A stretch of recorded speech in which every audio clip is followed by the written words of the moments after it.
मम्मा, मुझे फ़ोन चाहिए, मुझे गेम खेलना है। नव्या ने अपना फ़ोन उसे दे दिया। आरव ने गेम खेलने के बहाने अविनाश को एक मैसेज किया।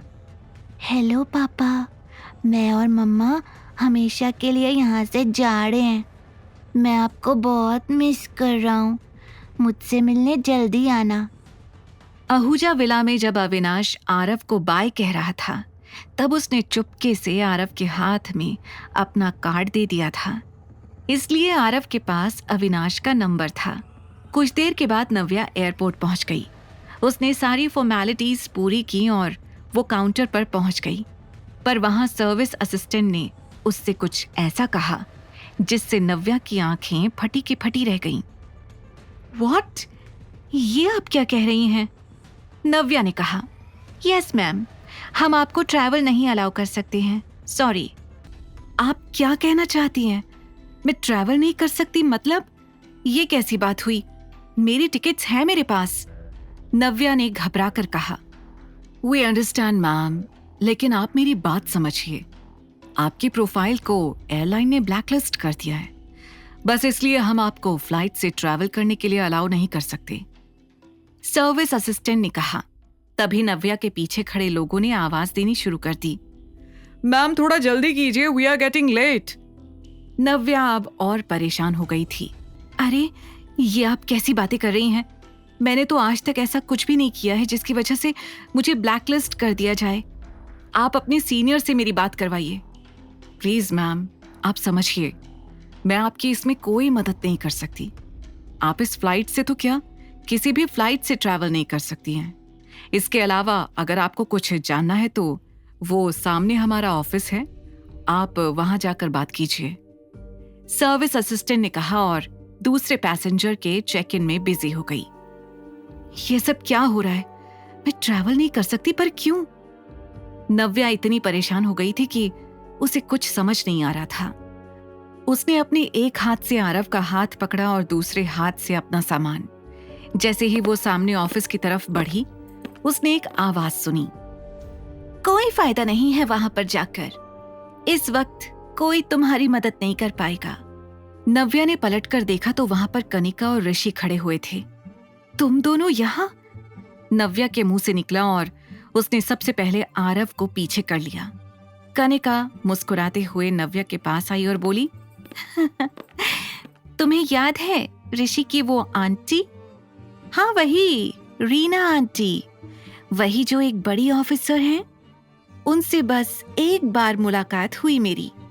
उन्होंने कहा वो जरूर मेरी मदद करेंगी। इतना कहकर कनिका मुस्कुराने लगी। नव्या समझ गई थी कि ये सब जो हो रहा है वो रीना आंटी की पावर का नतीजा है। I can't believe. तुम लोगों को क्या लगता है, तुम लोग नहीं चाहोगे तो मैं ट्रैवल नहीं कर पाऊंगी? बहुत बड़े धोखे में हो तुम लोग।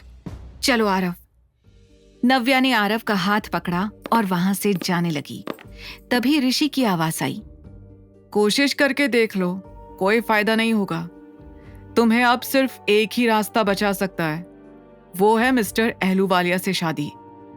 ये सुनकर नव्या गुस्से से वापस आई और उसे घूरते हुए कहा, अब अगर एक शब्द भी अपने मुंह से और निकाला ना तो मैं भूल जाऊंगी कि मैं एयरपोर्ट पर खड़ी हूं।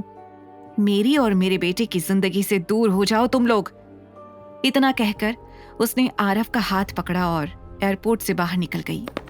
वो रीना आंटी की पावर को अच्छे से जानती थी, इसलिए ऑफिस जाकर अपना टाइम वेस्ट नहीं करना चाहती थी।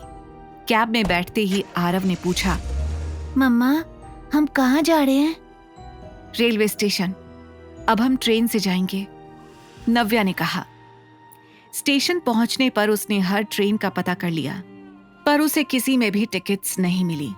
वो तुरंत वहां से बस स्टैंड चली गई। कैब से उतरते ही उसने देखा कि उसके सामने कुछ आदमी खड़े हैं, लंबे चौड़े हट्टे कट्टे आदमी। जिस तरह से वो नव्या और आरव को देख रहे थे, नव्या समझ गई थी कि ये आदमी उसके पापा ने ही भेजे हैं। आरव, गाड़ी में बैठो।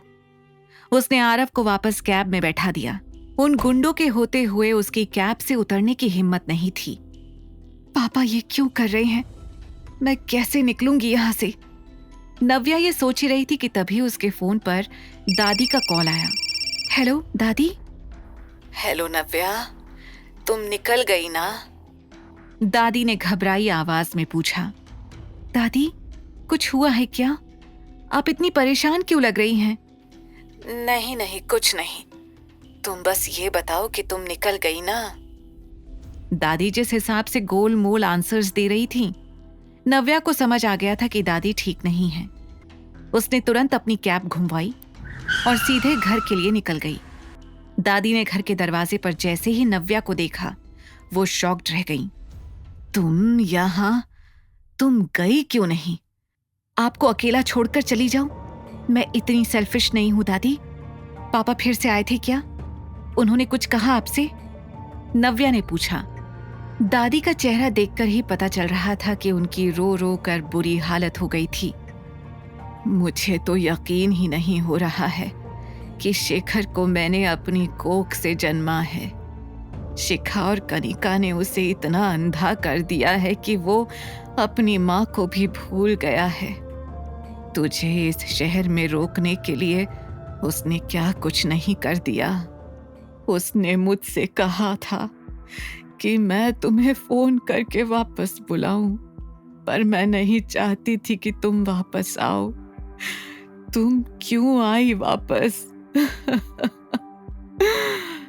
आगे की कहानी जानने के लिए देखें अगला एपिसोड सिर्फ पॉकेट FM के YouTube चैनल पर, और द रिटर्न के सारे एपिसोड्स को सुनने के लिए डिस्क्रिप्शन में दी लिंक से डाउनलोड करें पॉकेट FM ऐप।